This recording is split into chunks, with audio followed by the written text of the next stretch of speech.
Semangat pagi. Assalamualaikum warahmatullahi wabarakatuh. Nama saya Iwan Lesmana, asal PTPN 6.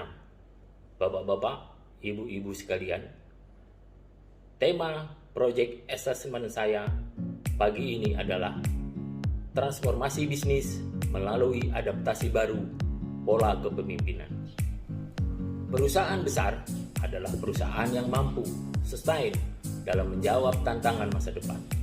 Dalam era keterbukaan informasi dan teknologi seperti saat ini, mutlak diperlukan perubahan supaya laju perusahaan dapat maju dan bertumbuh sejalan dengan tuntutan zaman.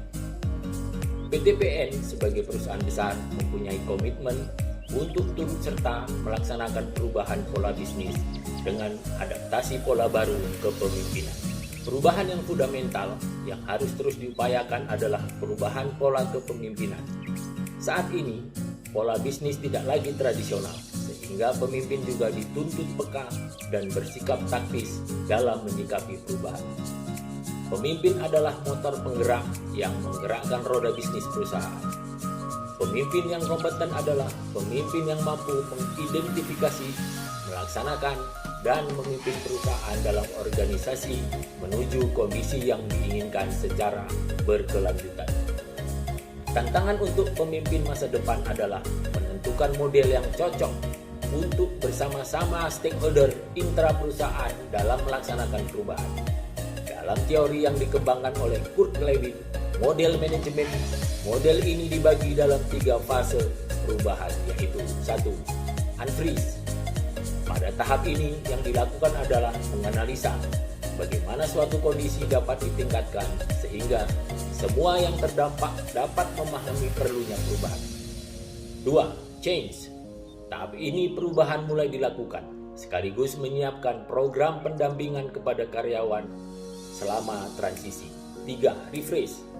Setelah proses perubahan diterapkan dan disesuaikan berdasarkan feedback karyawan, proses selanjutnya adalah refresh atau memperkuat perubahan tersebut menjadi status quo yang baru. Pemimpin masa depan juga harus memiliki standar kompetensi driving innovation. Pemimpin yang mampu mengelola perubahan zaman dituntut juga untuk dapat menjadi contoh dan menginspirasi untuk selalu melakukan upaya perbaikan, melakukan perbaikan dan penyempurnaan melalui ide inovatif, menjadi motor pendorong kepada bawahan untuk berpikir dan melakukan hal di luar kebiasaan, menyediakan lingkungan yang mendukung terciptanya ide-ide baru, mendorong orang lain untuk melihat alternatif perbaikan dari cara kerja atau kondisi saat ini, memberikan toleransi atas kesalahan yang terjadi karena upaya perbaikan, serta menyusun dan menetapkan sistem penghargaan kepada orang-orang yang melakukan upaya perbaikan yang memberikan dampak positif kepada perusahaan. Pemimpin juga dituntut untuk dapat mengembangkan kemampuan perusahaan. Ada 7 langkah dalam proses mengidentifikasi kemampuan perusahaan yang harus dipahami oleh seorang pemimpin, yaitu 1. Mengidentifikasi kekuatan strategi eksternal. 2. Mengidentifikasi kekuatan strategi internal. 3. Menetapkan prioritas strategis. 4. Menentukan seperangkat kemampuan yang mempengaruhi prioritas strategis. 5.